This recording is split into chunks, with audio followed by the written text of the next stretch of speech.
Yeah. So I get out and I just comfort the horses. The first thing I do, go to the horse because I can speak very small. Like I can barely speak to the horses or to like animals and the forest. So I just comfort the horse so all right, they are more calmer.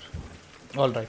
So yeah, the horse just kind of get um, comfortable to your touch, like they do not reject your petting. Yeah. You do feel that they are getting calmer as well. The this guy, the stranger who had joined in, he says, "Well, I know a place just up ahead. It could be abandoned, but I'm not sure. I see it every day walking across the place. It's a little off road. I can see it at a distance, but it's like a house. I'm not sure. We could just maybe rest there for the night, probably, or if you guys want to just make camp somewhere else, that's also. I look at the man and say, "What's your name, young man?" Oh, he says, "My name is Askat. ASK. ASKAT. Ascot. Askat, yes." All right. Just figured one of us would be asking you that sooner. Fair enough, yeah.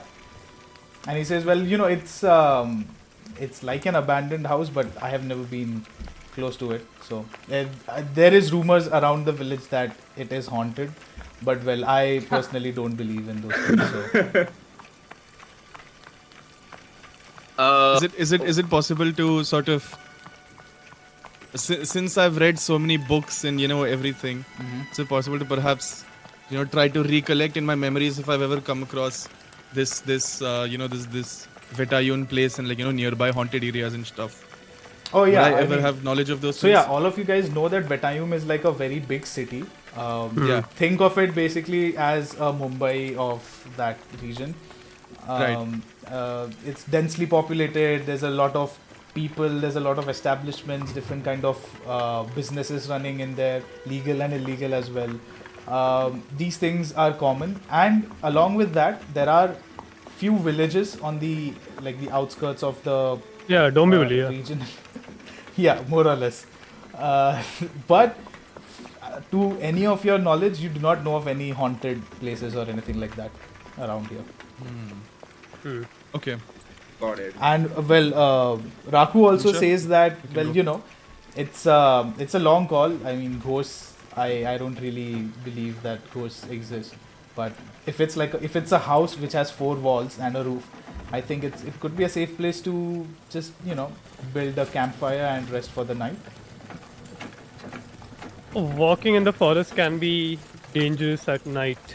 I think we should have some sort of hierarchy of how. Oh we yes, I mean approach this. Askat just like kind of cuts you in, saying, "Well, we won't have to walk because it's a little bit further, but we can take the horses a bit further." And he looks at Raku and, "Do you think your horses would be able to walk for a few more minutes, like 20 or so minutes?" And Raku says, "Well, if we are going to rest for the night, then maybe they can walk for another half an hour or so and then rest for the entire night." Guys, honestly, with- living in abandoned houses, it's not that big of a deal. But the only thing I'm worried about is if this place is haunted, then we might just. It's probably not the Can best idea. I Right, can I use a survival check to see if the road that we're talking about going on is safe for us to travel on, or like on the horses or on foot? Yeah, sure. Wait, hold on. I'll tell you if it would be a survival or. Yeah, roll a nature check. Oh, The survival is. someone have a better nature. I can do a nature check because again, this is Yes. my favorite territory. I think you should do it. Yeah, terrain. So maybe Alright, I do yeah. that. Go ahead.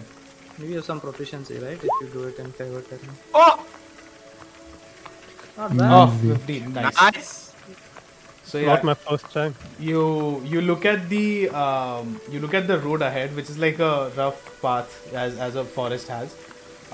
It is filled with mud. It is mushy right now, but you can see that yeah, I mean, you could walk through it as well as the horses could walk through it. It's just that both of you would not be able to walk at your optimum speed.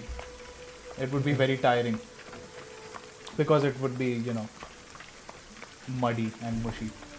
While everyone is contemplating and discussing among themselves whether they should go to the haunted house or not, Fury points towards Sambhaji and he goes, I mean, we have an orc with us. He can protect us if anything happens. I think I'm getting sick of this Rim. I think we should move.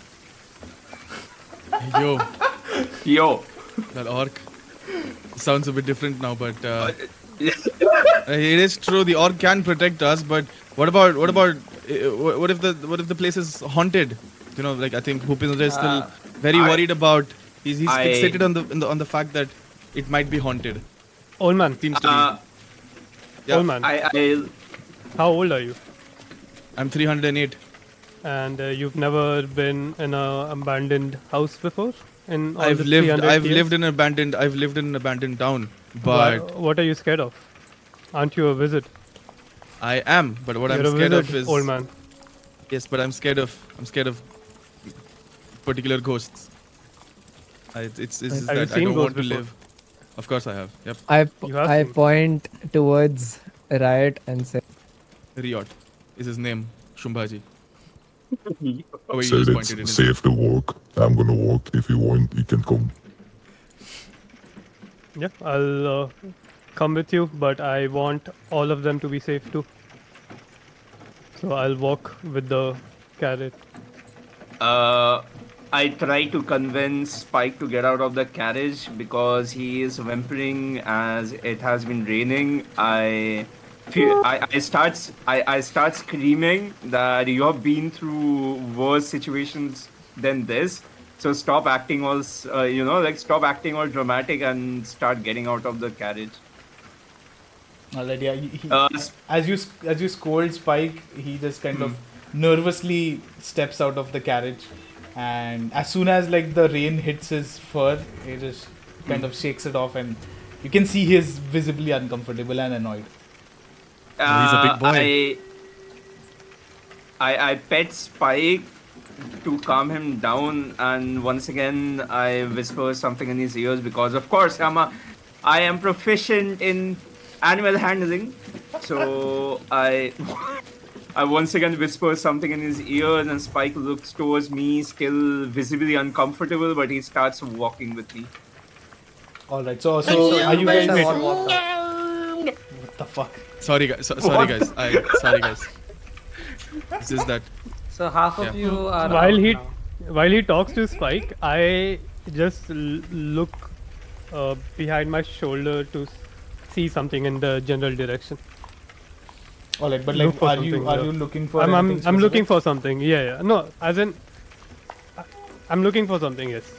All right. Making sure something's there. Oh, but yeah, as you look around, there is nothing. It's like very still, very quiet, dark forest. Nothing that you see. Fulik notices Riot looking around the general direction, and he asks, is everything fine, sir? Are you trying to find something? Did you lost something? You have your wolf. I have my creature. Oh, okay. I mean, yeah, that makes sense. Yeah. Creature? What creature are we talking about? It's not a ghost. Don't worry, old man. Can we make up our minds? I'm getting tired of becoming wet in this lane. I agree with the orc. Yeah. Let's So go. I guess So if are you everyone's guys going, deciding then to walk? we have no option. Yeah. All right. So Yeah, you guys I guess. start walking. You have Askat leading the way, telling like just where to make the turn out of the road. You guys Also, are in the middle, along with the other passengers, the female halfling and Trivan, and her child as well. And at the back is Raku and Lokash, who are leading the horses and the carriage. So no one's in the carriage. No one's in the carriage. No.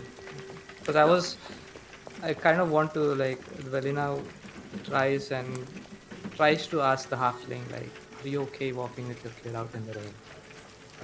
Yeah, she says, well, I mean, it is difficult. We will be drenched, but they say we are going to rest for the night, so there'll be a campfire where we can, dry ourselves up. there's nothing really we can do, I guess, in this situation. Uh, All right. while the child gets off of the carriage, I try to rummage through my bag to see if I have any sort of spare hooded robe or something to protect the child from rainfall.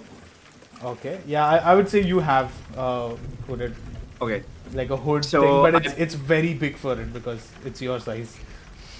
I look at it and then I thought, well, it's better than nothing, I guess. And then I hand it over to the kid, trying to put it on his head.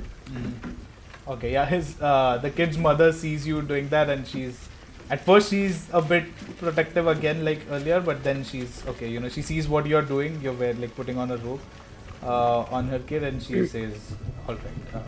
She doesn't say anything. She lets you do the thing, and once you're done, you see the kid with like oversized sleeves, which are just like dangling off of its hand, and like a hood that is like covering its face. And he says, "I can't see where I'm going."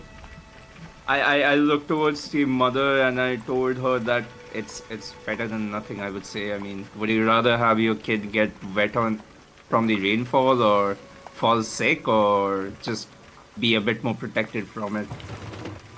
Yep, she smiles at you and she says thanks, and then just they walk. So as the group is walking, it takes you roughly an hour or so of walking. When Askat says, "Okay, so we make the left into the forest here," and you see as he says left, there's like a small path that goes into the forest that you guys will be now following. You guys follow that path as well. At a distance, you see a house, which is like from afar it seems abandoned. There are no lights inside, nothing. As you get closer, you see that there is kind of a small yard in front of it as well, like a garden kind of a thing. And then you realize that it's not just a house, it's more like a mansion, a two-storied, one story, like a ground floor and one floor above it, kind of a mansion, which seems like it would have belonged to someone very rich at some point in time.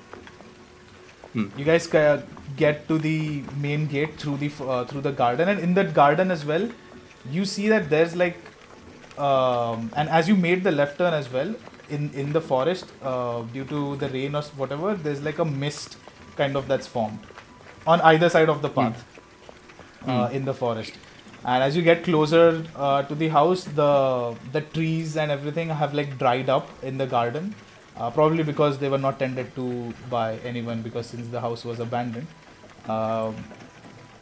As you get close to the house, you see that the door, Askat just tries to push the door open, and he just turns around and says, "Well, unfortunately, the door is locked because I don't know, whoever abandoned it thought that it's a good idea to lock the door and never come back. But fortunately," he looks at Sumbhaji and Riot, "we have people who might be able to break it open."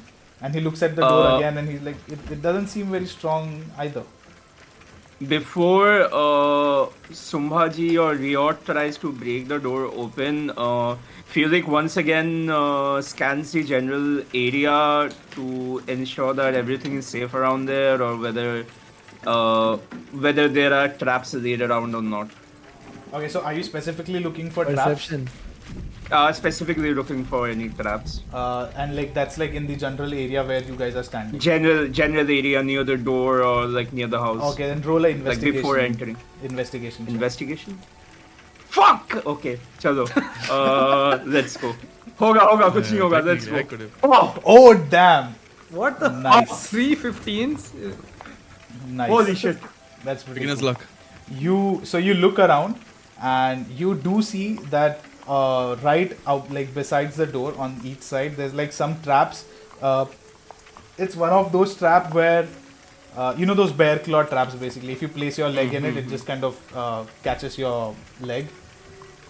That kind of a trap, but it's very rusted, it's very old, and it probably doesn't even work.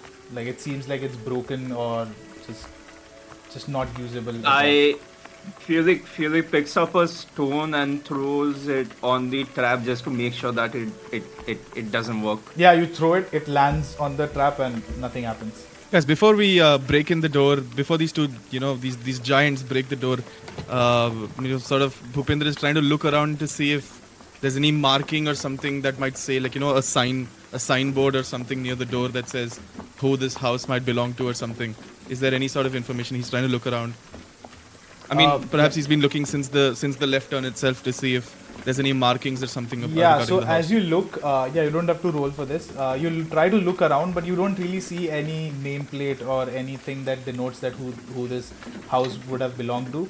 The architecture in general tells you that it's like very old, maybe like when you were 50 years old or something, you particular Bhupendra. So it's like a very old mansion that has, and you can see that it's also falling apart, not completely. The base structure is there, but a lot of the plaster, the cement, the windows have just like kind of fallen apart. Okay, so Shumbaji notices that the house is sort of falling apart and there are windows that might have broken spaces, and he says, instead of breaking the door open, don't you think it would be easier to throw the tiny one into the window? Right, which tiny one are you talking about? Are you talking about this halfling's son? No, I was talking about you.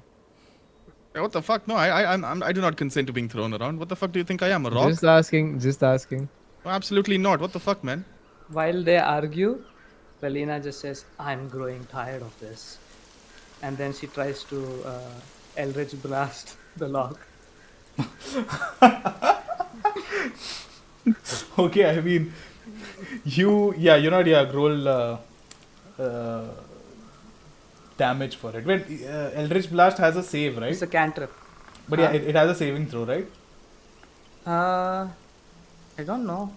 Let me see. I think it does, because spells have saving throws. So yeah, I mean, honestly, you don't even have to roll anything. You just you do Eldritch Blast, and just with like your fist, your palm facing towards the door, it just opens up, and the door just gets thrown inside the mansion.